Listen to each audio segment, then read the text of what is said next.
Kardon Karbiang long iltum rong check hawara long West Karbiang long rong check pini arni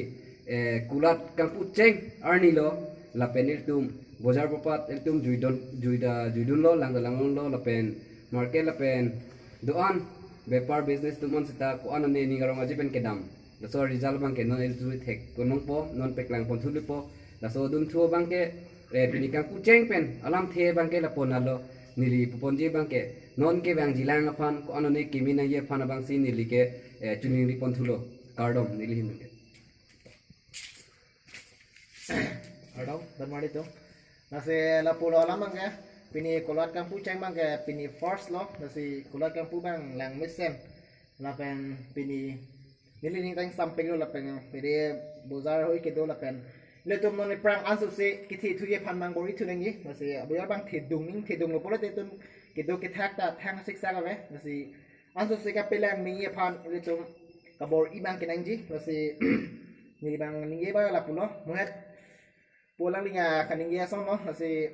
mane market bang hidung ning lapen kedo kedam kedo ko ve ahu ta litum mane asu se pen pelang mi ahu lahai pantat litum pini mane hambrand penta mane dari rupsing teron lang lo rupsing teron da ladak market alam pini penakan thante kang lo nasi rupsing teron thante kang alam ngalapun lo arjing no don tum nasi alang li pute kang ta mane ansu se pathe thunang bosonte ni litan ngarong pigi pu bang si alang ni te kang lo nasi mana lapor yo dalam te bange mana te go jar mat lansi first day lapen lapor yo mana a blocks ta finish itu masih maran ceng lah so blocks bange nasi ningo re don mali tu mana kacar di lang bot nasi kan like subscribe ahu bange comment share lahu bange nanti tu ini ada sonte ini tu mahin betul ningo rompari kulo nasi nila te bangal pansi ikan kalau kado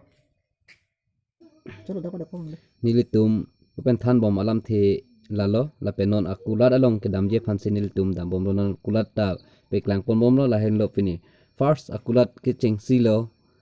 la pen ko pipi hormul ne ke do tanil tum ta chini dun de la dang so abo suma ke dun tanil tum arning ang samsi ke le dun la bang so akulat along la si ko ne ka bor i dunal tum jang si lang mesen pulote next market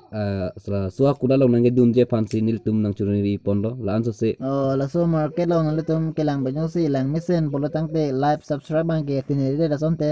nilitum mahin menta mane ningarong parpik ji la si lain hono yo akulat bang elahen lo pini segi biceng la akulat bang ela si nilitum lang misen polo tangte la pulo jo laik tha don mari tum lang mesen pulo tang te la bangso akulat long nal tum tanang dun iktame akulat le bihek sita mo peju pensi la bangso akulat le pinsi kang puceng lang apot ko ano ne ke theji mangi pon bang kenil tum da non si kimang pon bom dolang alang tum alang litum komite hin pen ko an lo ne kapangdang pon la si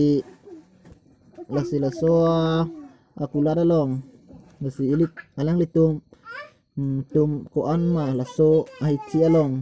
ko an lo ne kabor i pensi Hithi pado pon lo la si nilitum ta churu pon lo la so Hithi long ke doi ko bangke la so Hithi ki biceng ke pini hello first lo la si litum kelang mataning sampik botejo la itha don malitum ko an kelang me Hithi bangke la si litum bini la so Hithi long mai ki biceng lang la silang mesen pulo tangte nalitum ta nang duri ta me la so Hithi ke Hithi ki bi ke la ke heri rong check in tier rong lo la si litum ta nang duri huta me monon fisita me la poncho lo ai thiedim ke la rong check LP school a thengno lo a thengno mane back side se puri po dam la pen la block pupu la so dak long se thiedim dolo nal tum ta ke bangi pulong te banang langnonji pulong te doan la bangso hi thika khuli pon ke hamren pen punang ar lukrak langsun mi pi pen dang lok ke langsun mi pi rongmandu umphan chi la pen long pai doan la pu rong doan sitami la pen pu las nang ke le an lo pu la lang champa la so rong ke ano ne ke do salang litum phan se la so hi thi akulat ke pini gang pu pon iglo la ana munit ke doan ta la bangso akulat long nang si tong dun sia ke melo ilitum si la so ko la lom manga chi tong nun ji kenang sot la si la ilitum ta hem pen te bok hening basi la so kulat ke bilo jo lang tha don maritum o ke jor sang han pini ne alu har su nang sol hai pen dang lok la so Hithi ke la si tum hem pen te bok hening basi la so Hithi long ke bilo la si don maritum ne sum ta me nang dun ik ver tu la si kai ta budbaran nilo la so hithi bang nilo tum bi bon po pusi nilo tum pini chopare bon idalo la se la so hithi bang nilo tum